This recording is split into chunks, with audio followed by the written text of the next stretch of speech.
David Wright checked his translator implant for the third time that morning. Everything showed green.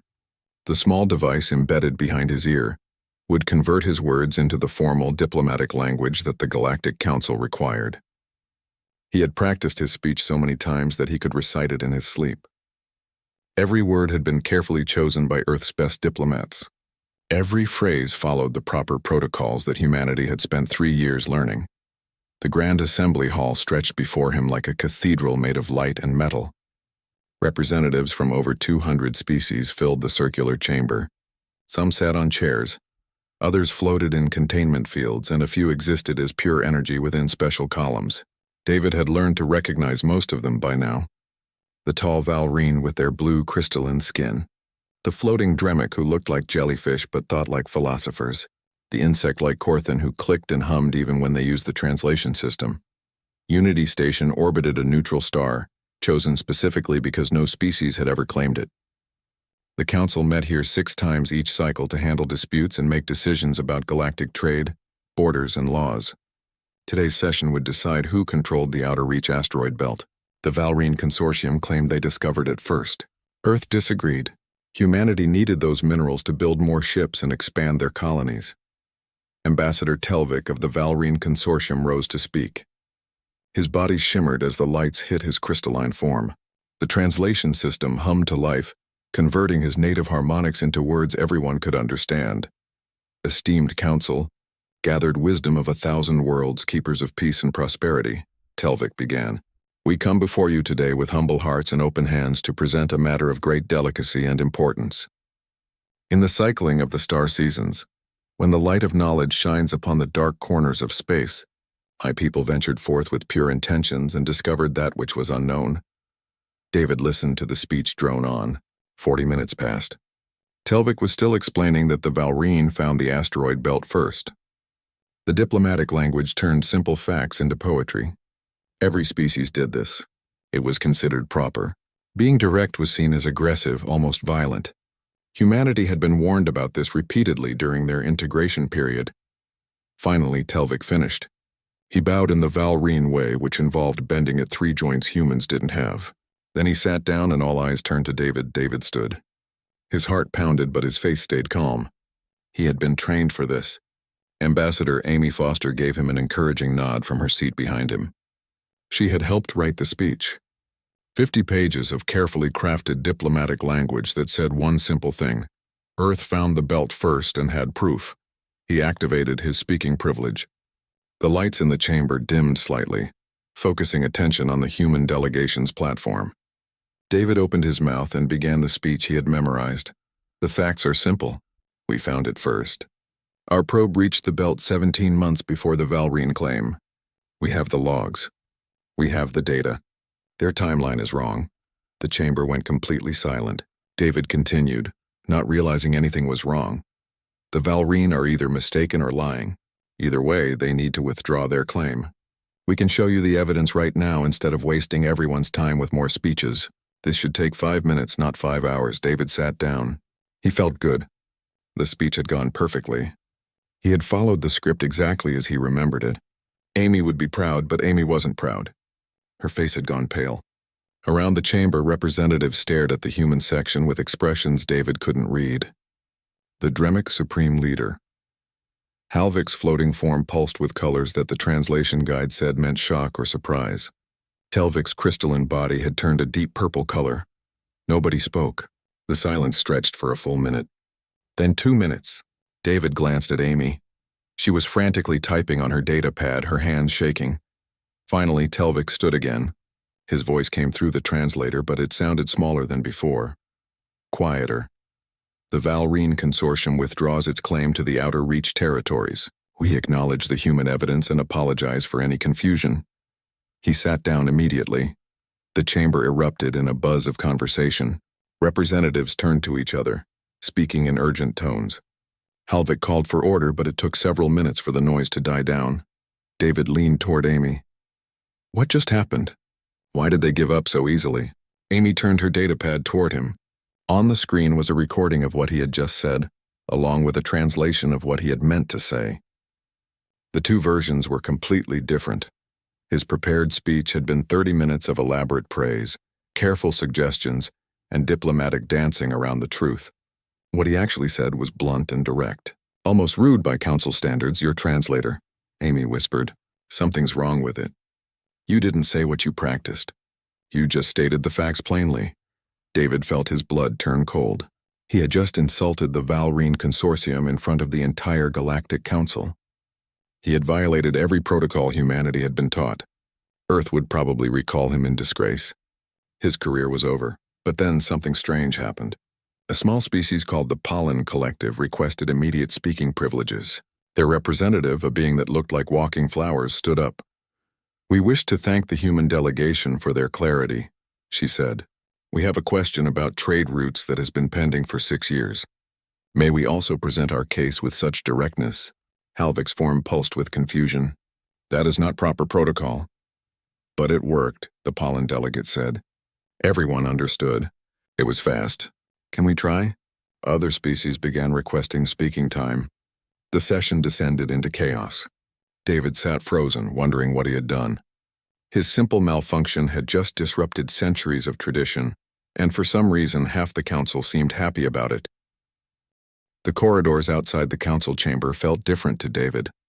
Representatives who normally greeted him with elaborate bows and formal phrases now either avoided eye contact or stared openly. A group of Corthan delegates actually turned around and walked the other way when they saw him coming. David's stomach churned. This was worse than he thought. Amy caught up with him near the observation deck. Through the transparent walls, Unity Station's central core spun slowly, generating artificial gravity for the species that needed it. Earth hung in the distance, a blue marble that suddenly felt very far away. We need to talk, Amy said. She pulled him into an empty conference room and sealed the door. Then she played the recording again, this time with both versions running side by side. What David thought he said. Most honored consortium, your dedication to exploration shines as an example to all. However, with deepest respect, we must present an alternative timeline for consideration. Our records, humble though they may be, suggest a different sequence of events. Perhaps in the spirit of cooperation, we might examine both sets of data together and reach a conclusion that honors all parties. What he actually said, that's incorrect. We were there first. Here's proof.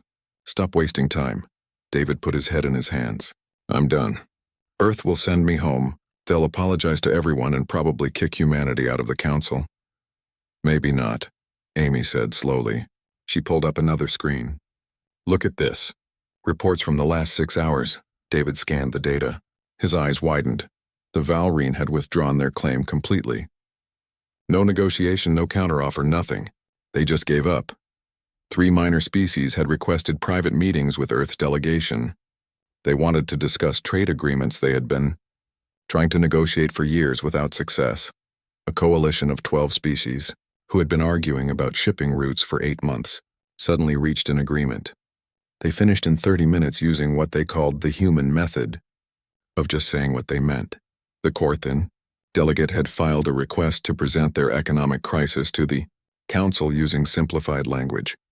They had been trying to ask for help for 3 years but couldn't figure out how to phrase it properly. I don't understand, David said. I was rude. I broke protocol. Why are they happy about it? Amy pulled up another file. This one was a research paper written by a Dremic sociologist 200 years ago. I found this in the station archives. Most people don't read the old academic stuff, but look at what it says. David read through the document. It described how council diplomatic protocols had evolved over centuries.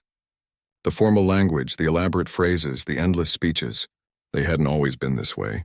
300 years ago, council sessions were direct and efficient. Then the 3 most powerful species, the Dremic, Valrine, and Sothians, gradually introduced more complex rules. Each change was small. Each one was sold as making things more civilized. But the result was that smaller species couldn't keep up. They didn't have the resources to train diplomats in all the complex protocols. They couldn't afford the advanced translation systems needed to craft proper speeches, so they stayed quiet during council sessions. They voted the way the big powers told them to vote because they didn't know how else to participate. It's a control system, Amy said quietly. The complexity isn't about being polite. It's about keeping power. Your glitch bypassed all of it. David looked at the data again. Messages were flooding in from across the galaxy. News networks were covering his speech.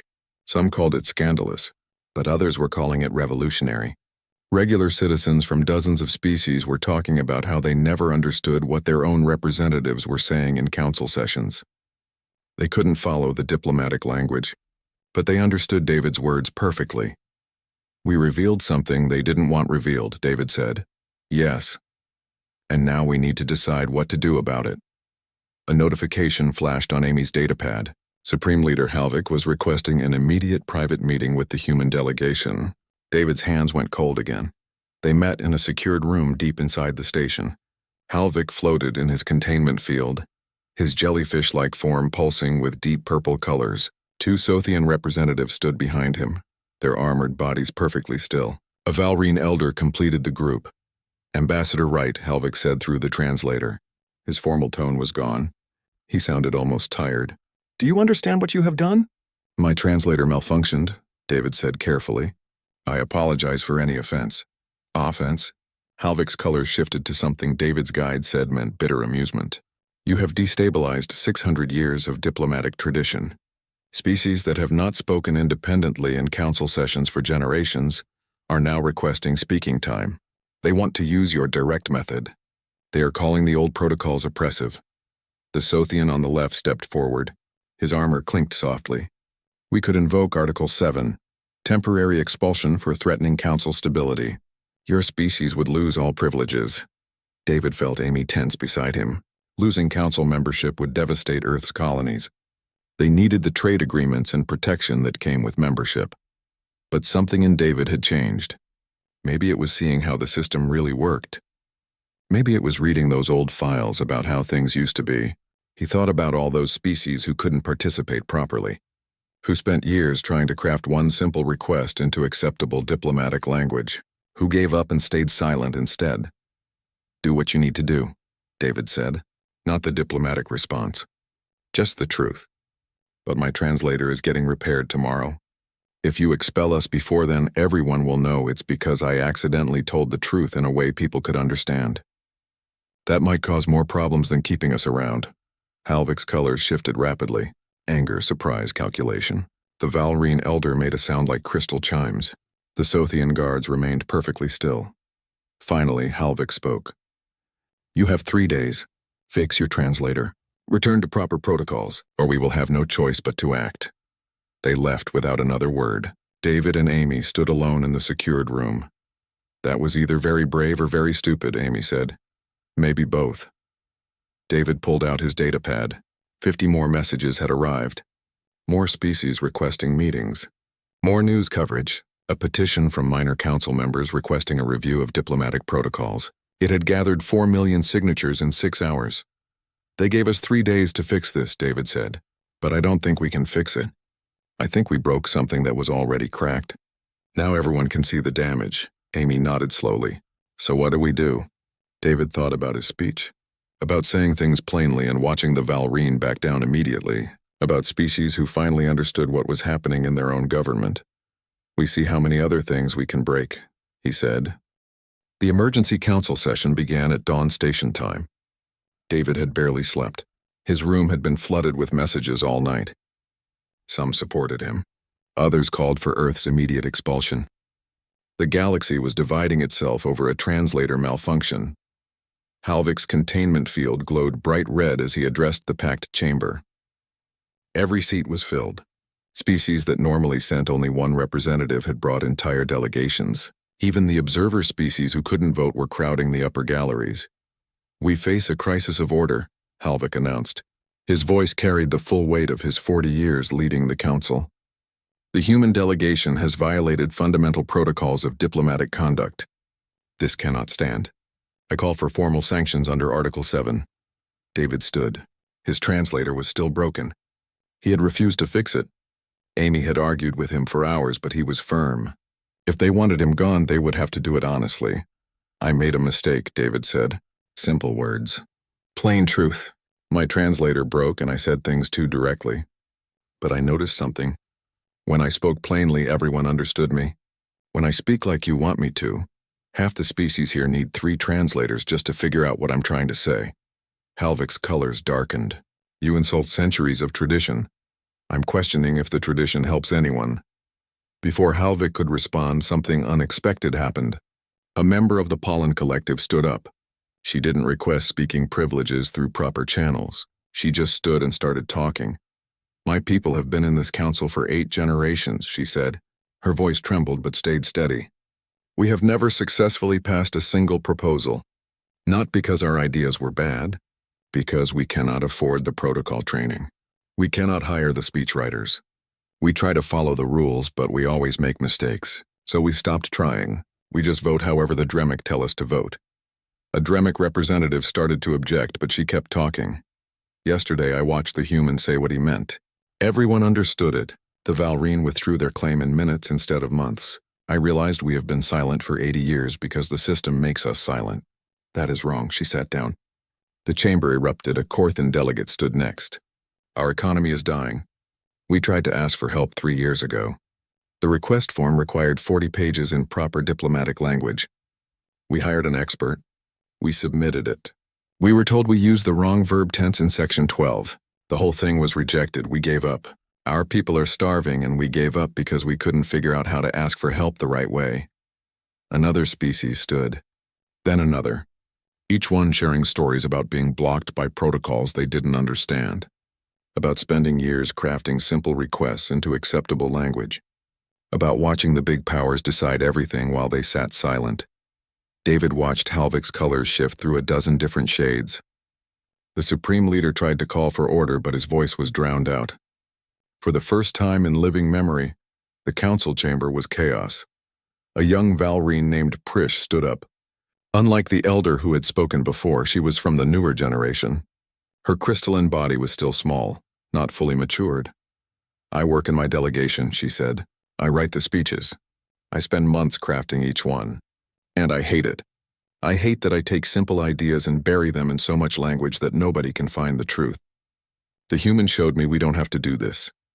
The elder Valrine tried to make her sit down, but Prish shook him off. We didn't find that asteroid belt first. We found it second. But we knew if we buried the timeline in enough diplomatic language, nobody would question it. We counted on other species being too confused to challenge us. The human's broken translator stopped working. And now everyone knows what we did. The chamber went silent. A Valrine had just admitted to lying through diplomatic complexity. It was the kind of scandal that could reshape alliances. The Sothian representative, a massive armored figure named Rennick, stood slowly. David expected him to defend the old system. The Sothians were one of the 3 powers that created it. Instead, Rennick said something that shocked everyone. I am old. I have served in this council for 60 years. And I remember when things were different.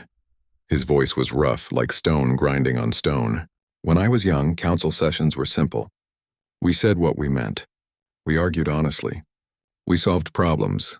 Then my leaders introduced the protocols. They told us it would make us more civilized. But I knew the truth. It made us more powerful. Other species couldn't keep up. We could hide our actions behind pretty words. He pulled out a data chip and held it up. I brought archives. Records from 300 years ago. They show how each protocol was introduced. Why it was introduced. It was never about being polite. It was always about control. He tossed the chip to Amy. She caught it, her hands shaking. Halvik's containment field pulsed with angry red. This is treason. You are all violating your oaths to this council. No, David said quietly. But in the silent chamber, everyone heard him. They're keeping their oaths. The council is supposed to help all species, not just the powerful ones. These protocols broke that promise. We're just pointing it out. A representative from a species David didn't recognize stood up. Then another. Then 5 more. Within minutes, over 60 species were standing. Some had been silent in the council for decades.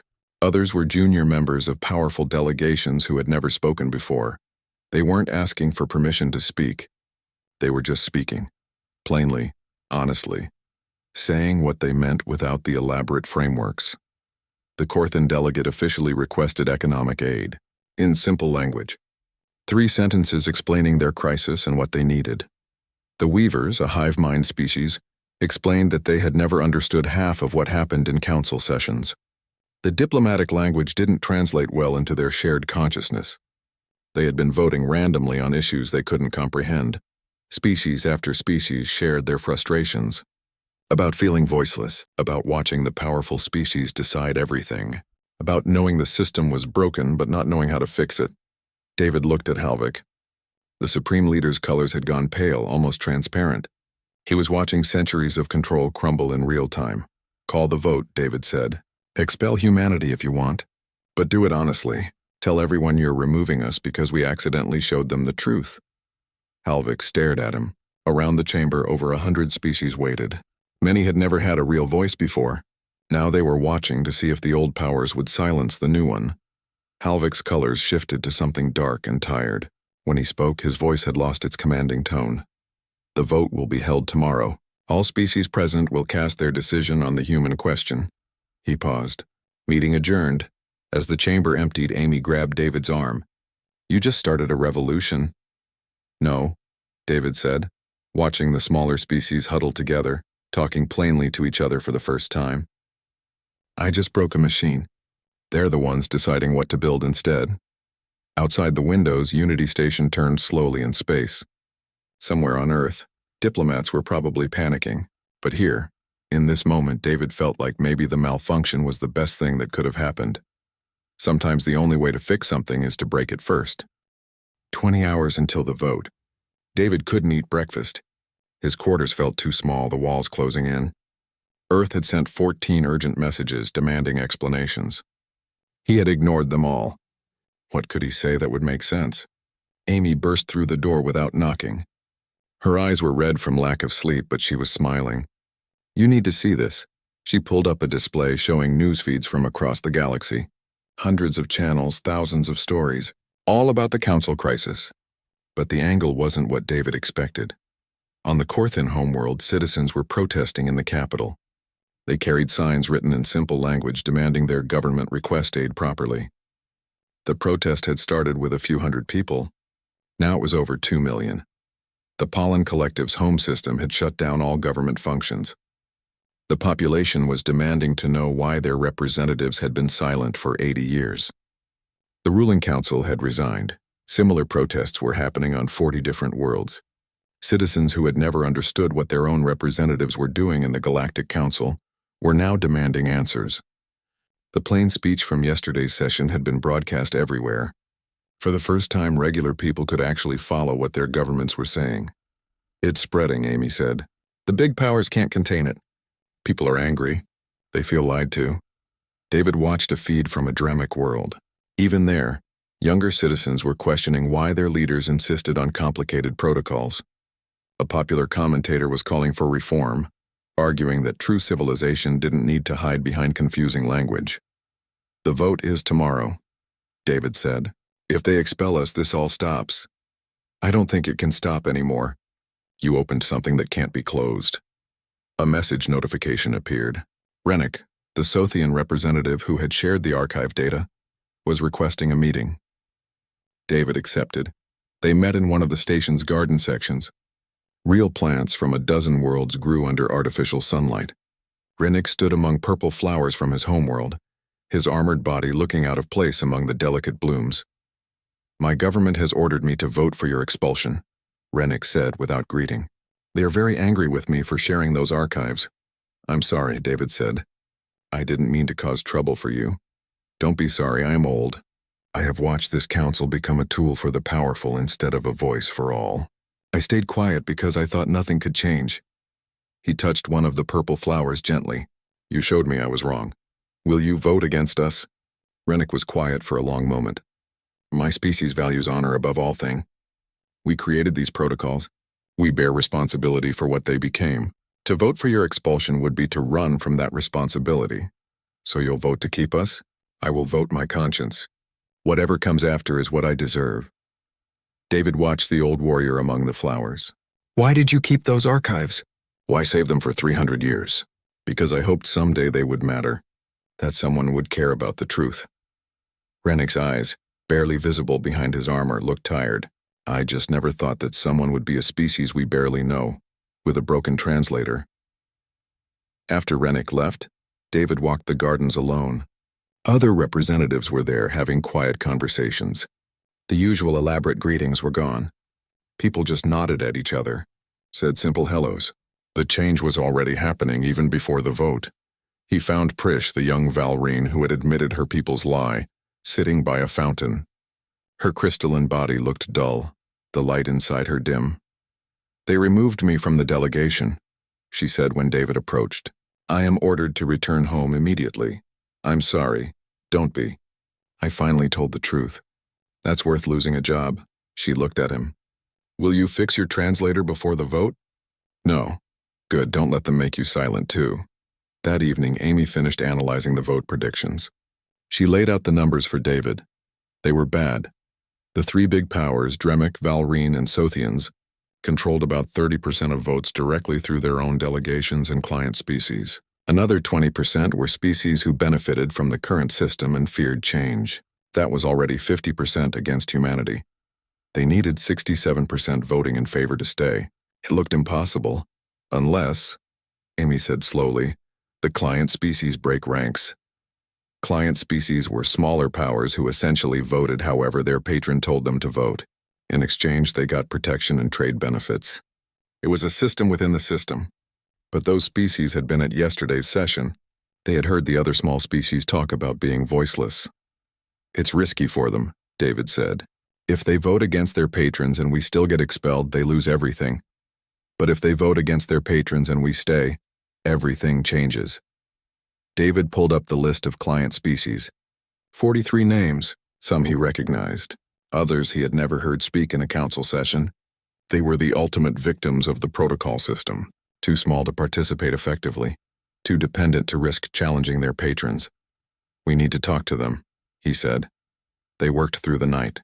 Amy had contacts throughout the station, junior diplomats and aides who actually did the work while their bosses gave speeches. She reached out to her network asking for meetings. By morning, David had spoken with representatives from 20 client species. He didn't try to convince them with elaborate arguments. He just asked them simple questions. "Do you understand what happens in council sessions? Do you feel like you have a voice? Do you want things to change?" The answers were almost always the same. No, and yes. But they were afraid. Change was dangerous. The old system was terrible, but at least they knew how it worked. David told them the truth. "I can't promise this will work. I can't promise you'll be safe if you vote to keep us. But I can promise that if you don't, nothing will ever change. Your children will sit in the same seats just as voiceless, just as dependent. Is that what you want?" The vote was scheduled for noon. David stood in the council chamber as it filled up. Every species had sent their full delegation. The galleries were packed with observers. News crews from across the galaxy had cameras pointed at the central floor. Halvik called the session to order. His colors were neutral gray, impossible to read. "We vote now on Article 7 sanctions against the human delegation. A vote of yes means expulsion. A vote of no means they remain with full privileges. 2/3 majority required to expel." The voting was done electronically, but the results would be shown publicly. David watched the numbers climb on the display. The first votes came in from the big powers and their known allies. Yes. The expulsion count climbed quickly. Then the smaller species started voting. The Pollen Collective voted no. The Korthan voted no. The Weavers voted no. Species that had been silent for generations were voting to keep humanity in the council. The numbers were close. Too close. David could barely breathe. Then something remarkable happened. The Helkin cluster, a client species of the Dremic, voted no. They had never voted against their patrons before. Never. Their representative looked terrified, but his vote stood. Another client species broke ranks. Then another. Like ice cracking, the old alliances fractured. Species that had been controlled for decades were choosing independence over safety. The numbers climbed. 50% against expulsion. 55%. 60%. Halvik's colors flashed red. He knew what was happening. Centuries of control were ending right in front of him. 65%. 66%. The vote ended. Final count, 62% in favor of keeping humanity. They had lost. David felt his heart sink. It was over. Earth would lose council membership, all because of a broken translator. But then Amy grabbed his arm. Look at the numbers again. David looked. 62% voted to keep humanity. That meant only 38% voted for expulsion. They needed 67% to expel. They didn't have it. Humanity was staying. The chamber erupted in noise. Some species cheered. Others looked shocked. The big powers sat frozen, realizing what had just happened. They had lost control of their own council. Halvik floated in his containment field, his colors cycling through emotions too fast to read. When he finally spoke, his voice was quiet. The motion fails. Humanity retains full council privileges. David sat down hard. They had won. Not because they were strong or clever, but because enough species had decided they were tired of being voiceless. Amy was crying and laughing at the same time. Around them, representatives from dozens of small species were embracing each other. They had stood together and won. David's translator was still broken, and he still wasn't going to fix it. The day after the vote, nobody knew what to do. The council was scheduled to meet, but half the representatives didn't show up. The old rules still technically existed, but nobody wanted to follow them anymore. The session ended after 20 minutes of confused silence. David spent the morning answering messages from Earth. His superiors were torn between praising him and asking what the hell he had done. The political situation across the galaxy was chaotic. Some called it progress. Others called it disaster. Everyone agreed nothing would be the same. By afternoon, something unexpected started happening. Representatives who had voted to keep humanity began gathering in meeting rooms across Unity Station. They weren't organizing through official channels. No formal requests or protocols. They just started talking to each other. Amy came back from one of these meetings with news. They want to write new rules. New rules for what? For everything. How the council operates. How proposals get made. How votes happen. They're calling it the Clarity Accords. David found himself in a large conference room with representatives from 63 species. The Pollen Collective was there. So were the Corthan, the Weavers, several client species who had broken from their patrons, and even a few members from the larger powers who agreed the system needed reform. "We want your help," said the Pollen representative. Her name was Silna, David had learned. "You showed us plain speech works.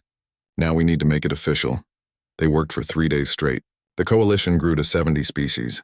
They drafted a simple document that said council business would be conducted in plain language. Translation systems would focus on accuracy instead of flowery metaphor. Speeches would have time limits.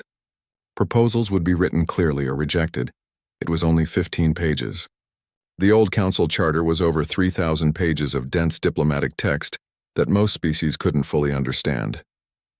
This new document could be read in an hour, but making rules was easier than implementing them. The big powers still controlled most of the council's resources. They could block the Clarity Accords through bureaucratic procedure, even if they couldn't stop the vote through direct means. Halvik called a formal session to address the proposed reforms. David expected a fight. He got something more complicated. The Dremic recognized that change is inevitable, Halvik announced. His colors were carefully neutral. However, we propose a compromise. A two-tier system.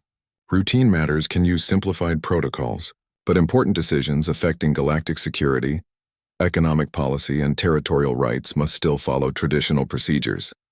It sounded reasonable. That was the problem, Amy whispered to David. It's a trap. Anything they consider important stays under their control. The complicated protocols stay for everything that matters. David saw it too. The compromise would give the appearance of reform, while preserving the old power structure where it counted most. Small species could talk plainly about minor issues. The big powers would keep control of everything else. He stood. Several species tensed, waiting to see what the human would say. That's not compromise. That's just better marketing for the same system. David kept his voice level. You want us to argue for months about what counts as important, while you decide everything that matters. If an idea is good, it should work in plain language. If it only works when buried in confusion, maybe it's not a good idea. Halvik's colors flickered. You oversimplify complex realities. No, you overcomplicate simple truths. Before Halvik could respond, Prish spoke up. David was surprised to see her. She had been removed from her delegation and ordered home, but apparently she had refused to leave. I spent 5 years training in diplomatic protocols, she said. 5 years learning how to hide meaning behind pretty words. and I was good at it. But I hated what I became, someone who could lie beautifully instead of speaking honestly. She turned to face the other Valrine representatives. Our species is known for wisdom and grace, but we use that reputation to manipulate others. We made treaties that smaller species couldn't fully understand. We voted against proposals by claiming they violated protocols when really we just didn't like them. The humans' broken translator showed everyone what we really were. The senior Valrine representative's crystalline body turned dark purple. You betray your own people. No, I'm trying to save us from what we've become. Another voice joined in. A Dremic junior representative named Kellis. My parent is on our senior delegation.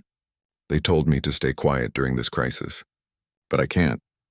I've watched our leaders use complexity as a weapon my entire career. We claim to value wisdom, but we use it to confuse instead of enlighten.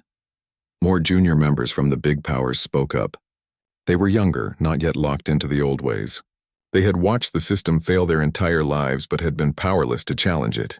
Now they saw a chance. The chamber divided along unexpected lines. Not big species versus small species, but those who benefited from confusion versus those who suffered from it. And there were people in both groups from every species. Halvik tried to regain control. This is chaos.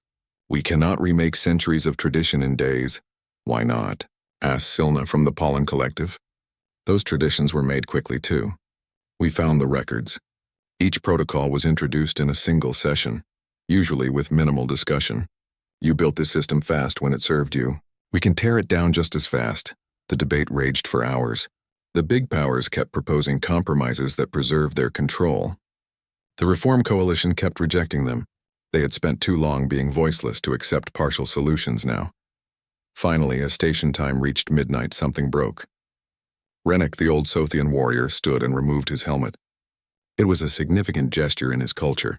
It meant speaking personal truth, not official policy. I am ashamed, he said simply. My species created much of the protocol system. We told ourselves it was for the good of the council. But I knew the truth. It was about power. It was always about power. He looked at Halvik. You asked for compromise. But there is no compromise between honesty and dishonesty. Either we speak plainly or we don't. Either all species have a voice or they don't. There is no middle ground here. Halvik's colors cycled rapidly. David could see the Supreme Leader calculating, trying to find an angle that would preserve some control, but the numbers were against him. The coalition had grown too large. Public opinion across the galaxy was too strong. Very well, Halvik said finally. His voice was tight. The Clarity Accords will be put to a full vote. No amendments. No compromises. Accept or reject as written.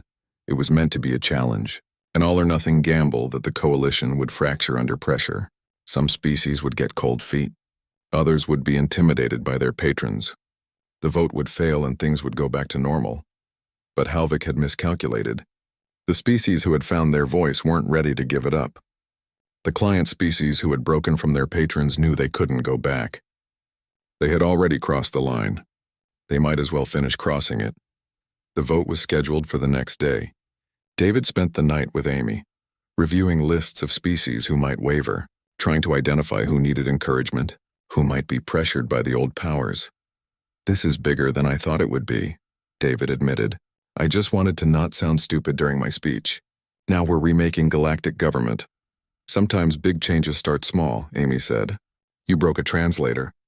That broke a system. Now we're building something better. But what if we're wrong? What if the complicated protocols existed for good reasons we don't understand? Amy looked at him seriously. Did they feel like good reasons when you watched the Korthan explain that their people are starving, but they couldn't figure out how to ask for help properly? Did they feel good when you learned species have been voting randomly on laws they don't understand? David thought about Silna from the Pollen Collective, about how her species had been silent for 80 years, about the weavers who couldn't translate diplomatic language into their hive consciousness, about all the small species who had given up trying to participate. No, he said. They felt like excuses for keeping power. Then we're not wrong. We're just late. The next morning, David walked into a packed council chamber. Every species had sent representatives. The galleries were full. This vote would reshape the galaxy. Halvik called for order. We vote now on the Clarity Accords. All those in favor of adopting these reforms as the new standard for council operations. The votes came in. This time there was no hesitation. Species voted their conscience, not their fear. The small powers voted yes. The client species who had broken ranks voted yes. The junior members from big powers voted yes. Even some senior representatives from the major species voted yes. They were tired too. Tired of complexity. Tired of maintaining a system that required constant effort to keep others confused. The final count appeared on the screen. 79% in favor. The clarity accords had passed. The old system was dead. Something new was being born. 6 months later, David stood in the same council chamber where everything had started, but it felt like a different place. The sessions were shorter now. Proposals that used to take weeks were decided in hours. Species that had been silent for generations were active participants. The Corthan had received their economic aid. A package that would have taken years to negotiate was approved in one session. They explained their crisis clearly in 10 minutes. The council voted to help. Simple as that. The Weavers had become surprisingly influential. Their hive mind consciousness let them process information in unique ways. Now that they could understand what was happening, they offered insights that solved problems other species hadn't even recognized. They had proposed 3 major reforms that passed with overwhelming support. The Pollen Collective had negotiated new trade routes that would transform their economy. Silna had become something of a celebrity across the galaxy, representing the small species who had found their voice. Not everything was perfect. Some species genuinely missed the old formal protocols. They found the direct style harsh or uncomfortable. There were cultural misunderstandings as species adjusted to plain speech. A few proposals failed because they were badly written, something that would have been hidden under diplomatic language before. The 3 big powers still had enormous influence. They controlled most military forces and dominated trade networks. But they couldn't control the conversation anymore. They had to argue their positions honestly, and sometimes they lost votes they would have won under the old system. Halvik had resigned as supreme leader. The stress of watching his power structure crumble had been too much. A younger Dremic named Farron took his place, someone who understood that the galaxy had changed and wasn't going back. David's translator had been repaired months ago, but he rarely turned on the diplomatic protocols anymore. Most representatives didn't bother with them. Plain speech had become the new standard. Today was special, though. The council was voting on humanity's proposal for expansion rights into an unclaimed sector. Under the old system, this would have required months of negotiation and carefully crafted speeches. Earth's diplomats had prepared a traditional proposal just in case. David threw it away. He stood in the chamber and said what he meant. Earth wants to expand into Sector 7, its unclaimed territory. We need the space for new colonies. We'll share scientific data from any discoveries. We'll respect any claims if other species prove they were there first. We're asking for approval to begin surveying the region. 5 minutes. That was his whole speech. A Valrine representative asked 2 clarifying questions about timeline and resource rights. David answered them directly. 10 more minutes of discussion. Then a vote approved. 84% in favor. After the session, David walked the corridors of Unity Station. He had become a recognizable figure. Representatives nodded at him. Some stopped to chat. The elaborate greetings were gone, replaced by simple hellos and genuine conversations. He found Prish in one of the gardens. She spent a lot of time there now. Her own species had eventually forgiven her for speaking out, though she had never rejoined the official delegation. Instead, she worked as an independent consultant, helping species translate their old complex policies into plain language. "How does it feel?" she asked him. "Being the person who changed everything?" "I didn't change anything," David said. "I broke a translator. Everyone else did the real work. That's too modest. You showed us it was possible. That matters." They sat among the flowers in comfortable silence. David thought about his first day in the council. How terrified he had been of making mistakes. How much effort he had put into learning all the protocols. "Do you regret it?" Prish asked. "The chaos you caused?" David considered the question. The galaxy was messier now in some ways. More arguments, more direct conflict, but also more honest. More species participating. More problems getting solved. "No," he said finally. "I think we needed the chaos." Amy found them an hour later. She had news. Earth's diplomatic service was being flooded with applications. Young people who had never considered diplomatic careers were now interested. The work was about solving problems instead of memorizing protocols. It was attractive to a different kind of person. "We're getting requests from other species too," Amy said. "They want human advisors to help reform their own governmental systems. The Clarity Accords are spreading beyond the Council." David felt a weight he didn't know he was carrying lift slightly. The changes weren't just about the Council anymore. They were spreading outward, affecting how species governed themselves internally. Plain speech was becoming a movement. That evening, Earth sent a message requesting David return home for a ceremony. They wanted to give him an award for his service. He declined politely. He wasn't done here yet. Instead, he met with Rennick. The old Sothian warrior had retired from active service but stayed on Unity Station as an advisor. They had become unlikely friends. "My people are struggling with the changes," Rennick admitted. They were in his quarters, surrounded by archives and historical documents. "We defined ourselves by our elaborate honor codes and complex traditions. Plain speech feels wrong to many Sothians, like we're losing our identity." "You're not losing your identity," David said. "You're finding out what it is under all the decoration." Rennick made a sound that might have been laughter. Wise words from the human who broke his translator. They talked for hours. About honor and tradition, about the difference between ceremony that has meaning and complexity that just confuses, about how cultures could preserve what mattered while letting go of what only served to control. Later, David stood at an observation window watching ships come and go from Unity Station. More traffic than ever before. The galaxy was more connected now that species could actually communicate clearly. His datapad chimed. A message from a species he didn't recognize, the Orlan Confederacy, located in a distant part of the galaxy. They had heard about the Clarity Accords. They wanted to join the Council. They had tried before but couldn't navigate the complex application process. Now they thought they had a chance. David forwarded the message to Amy with a note. Another species finding their voice. He thought about his broken translator, about how a simple malfunction had cascaded into galactic reform, about how sometimes the best thing you can do is stop trying so hard to fit in. The old David would have been terrified of making mistakes, of saying the wrong thing, of breaking protocols. That David had spent months memorizing rules and practicing speeches, afraid of embarrassing humanity. This David understood that honesty was more important than perfection. That clarity mattered more than elegance. That letting people understand you was better than impressing them with complexity. His datapad chimed again. Another species requesting information about the Accords. Then another.